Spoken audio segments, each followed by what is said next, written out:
सद्दाम की सुरक्षा में लगाए गए 12 अमेरिकी सैनिक उनको उनकी पूरी ज़िंदगी के बेहतरीन मित्र ना सही मगर उनके आखिरी मित्र ज़रूर थे। सद्दाम के आखिरी क्षणों तक साथ रहे 551 मिलिट्री पुलिस से चुने गए इनको सुपर 12 कहकर पुकारा जाता था।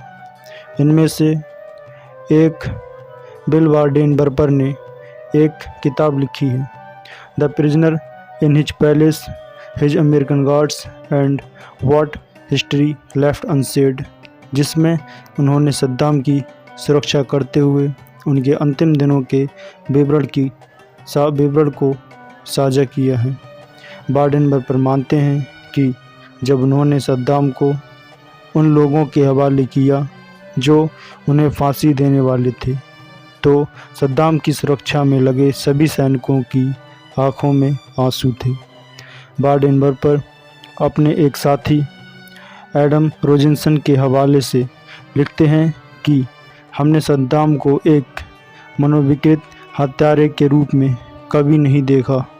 हमें तो वो अपने दादा की तरह दिखाई देते थे। सद्दाम पर अपने 148 विरोधियों की हत्या का आदेश देने के लिए मुकदमा चलाया गया था। उन्होंने इराकी जेल में अपने अंतिम दिन अमेरिकी गायिका मैरी जे प्लाजा के गानों को सुनते हुए बिताए। वो अपनी खचाड़ा एक्सरसाइज बैग पर बैठना पसंद करते थे, जिसे वो पोनी कहकर पुकारा करते थे। उन्हें मीठा खाने का बहुत शौक़ था और वो हमेशा मफ़िन खाने के लिए आतुर रहते थे। वार्डेन बर्पर लिखते हैं कि सद्दाम का अपने अंतिम दिनों में उनके प्रति व्यवहार बहुत विनम्र था। सद्दाम को सिगार पीने का शौक़ था, जिन्हें वो कीले वाइप्स के डिब्बे में रखा करते थे। वो बताया करते थे कि सालों पहले फिडेल कैस्ट्रो ने उन्हें सिगार पिलाना सिखाया था। वार्डेन बर्पर ने विवरण किया है कि सद्दाम को बागवानी का बहुत शौक़ था और वो जेल में भी बेतरतीब झाड़ियों को भी एक सुंदर फूल की तरह मानते थे। सद्दाम अपने खाने के बारे में बहुत संवेदनशील हुआ करते थे। वो अपना नाश्ता टुकड़ों में करते थे, अपने पहले ऑमलेट, फिर मफ़िन और उसके बाद ताज़े फल। अगर गलती से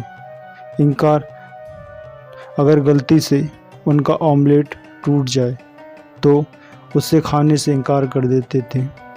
वार्डेन बर्पर याद करते हैं कि एक बार सद्दाम ने अपने बेटे उदय की क्रूरता का एक बेवसा किस्सा सुनाया था, जिसकी वजह से सद्दाम आग बबूला हो गए थे। हुआ ये था कि उदय ने एक पार्टी में गोली चला दी थी, जिसकी वजह से कई लोग मारे गए थे और कई लोग घायल हो गए थे। इस पर सद्दाम इतने नाराज़ हुए कि उन्होंने आदेश दिया कि उदय की सारी कारों में आग लगा दी जाए। सद्दाम ने ठट्टा लगाकर खुद बताया था कि उन्होंने उदय की महंगी रॉयल लॉयस, फरारी और कारों के संग्रह में आग लगवा दी थी और उनसे उठी लपटों को निहारते रहे थे। जब इसमें से एक सैनिक ने बताया कि उसके भाई की मौत हो गई है, तो सद्दाम ने उसे भींचते हुए कहा, आज से तुम मुझे अपना भाई समझो। सद्दाम ने एक और सैनिक से कहा था कि अगर मुझे मेरे धन के इस्तेमाल करने की अनुमति मिल जाए तो मैं तुम्हारे बेटी की शिक्षा का खर्चा उठाने के लिए तैयार हूँ। एक रात सबने 20 साल के सैनिक डॉसन को एक खराब सूट में घूमते हुए देखा। पता चला कि डॉसन को वो सूट सद्दाम हुसैन ने तोहफे में दिया था। वार्डेन बर्पर लिखते हैं कि कई दिनों तक हम डॉसन पर हंसते रहे, क्योंकि वो उस सूट को पहनकर इस तरह चला करता था जैसे वो किसी फैशन शो की कैटवॉक में चल रहा हो। सद्दाम और उनकी सुरक्षा में लगे गार्डों के बीच दोस्ती पनपती चली गई। हालांकि उन्हें साफ आदेश थे कि सद्दाम के नज़दीक आने की बिल्कुल भी कोशिश न की जाए। उन्हें उस वक्त मुकदमे के दौरान 2 जेलों में रखा गया था। एक तो बगदाद में अंतर्राष्ट्रीय ट्रैवल का तहखाना और दूसरी उत्तरी बगदाद में उनका एक महल था जो कि एक द्वीप पर था, जिस पर एक पुल के जरिए ही पहुंचा जा सकता था। बाडेन-बर्पर लिखते हैं, हमने सद्दाम को उससे ज़्यादा कुछ नहीं दिया जिसके कि वो हकदार थे, लेकिन हमने उनकी गरिमा को कभी आहत नहीं किया। स्टीव हचिंसन, क्रिस्टोस्कर और दूसरे गार्डों ने एक स्टोर रूम को सद्दाम का दफ्तर का रूप देने की कोशिश की। सद्दाम को सरप्राइज देने की योजना बनाई गई। पुराने कबाड़ खाने से एक मेज और चमड़े से कवर कुर्सी निकाली गई। मेज के ऊपर इराक का एक छोटा झंडा लगाया गया। बाडेन-बर्पर लिखते हैं कि इस सब के पीछे विचार ये था कि हम जेल में भी सद्दाम के लिए एक अध्यक्ष के दफ्तर जैसा माहौल पैदा करने की कोशिश कर रहे थे। जैसे ही सद्दाम उस कमरे में पहली बार घुसे, एक सैनिक ने लपककर मेज पर जमी धूल को झाड़न से साफ करने की कोशिश की। सद्दाम ने इस जेस्चर को नोट किया और वे कुर्सी पर बैठते ही जोर से मुस्कुराए। सद्दाम रोज उस कुर्सी पर आकर बैठते और उनकी सुरक्षा में लगाए गए सैनिक उनके सामने रखी कुर्सियों पर बैठ जाते थे। माहौल ये बनाया जाता था कि सद्दाम अपना दरबार लगा रहे हों। बाडेन-बर्पर बताते हैं कि सैनिकों की पूरी कोशिश होती थी कि सद्दाम को खुश रखा जाए। बदले में सद्दाम भी उनके साथ हंसी मजाक कर लेते थे और वातावरण को खुशनुमा बनाए रखते। कई सैनिकों ने बाद में बाडेन-बर्पर को बताया कि उन्हें पूरा विश्वास था कि अगर उनके साथ कुछ बुरा हुआ होता तो सद्दाम उन्हें बचाने के लिए अपनी जान की बाजी तक लगा देते। सद्दाम को जब भी मौका मिलता वो अपनी रक्षा में कर रहे सैनिकों से उनके परिवार वालों का हाल चाल पूछते थे। इस किताब में सबसे चकित कर देने वाला हिस्सा वो है जिसमें ये बताया गया है कि सद्दाम के मरने पर इन सैनिकों ने बाकायदा शोक मनाया था, जबकि वो अमेरिका के कट्टर दुश्मन माने जाते थे। उन सैनिकों में से एक एडम रिजिंसन ने बिल बाडेन को बताया कि सद्दाम को फांसी दिए जाने के बाद हमें लगा कि हमने उनके साथ गद्दारी की है। हम अपने आप को उनका हत्यारा समझ रहे थे। हमें ऐसा लगा कि हमने ऐसे शख्स को मार दिया जो हमारे बहुत करीब था।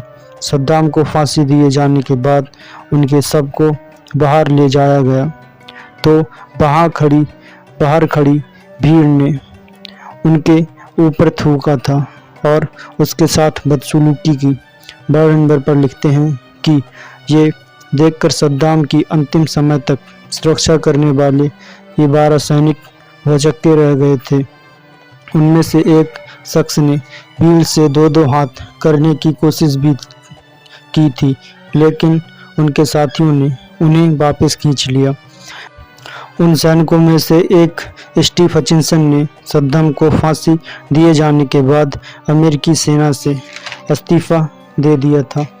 हचिंसन इस समय जॉर्जिया में बंदूकों और टेक्निकल ट्रेनिंग का कारोबार कर रहे हैं। उन्हें अभी भी इस बात का रंज है कि उन्हें इराकियों से ना उलझने का आदेश दिया गया जो सद्दाम हुसैन के शव का अपमान कर रहे थे। सद्दाम अपने अंतिम दिनों तक ये उम्मीद लगाए बैठे थे कि उन्हें फांसी नहीं होगी। एक सैनिक एडम रिजिंसन ने बाडेन-बर्पर को बताया था कि एक बार सद्दाम ने उनसे कहा था कि उनका किसी महिला को प्यार करने को दिल चाह रहा था। जब वो जेल से छूटेंगे तो एक बार फिर से शादी करेंगे।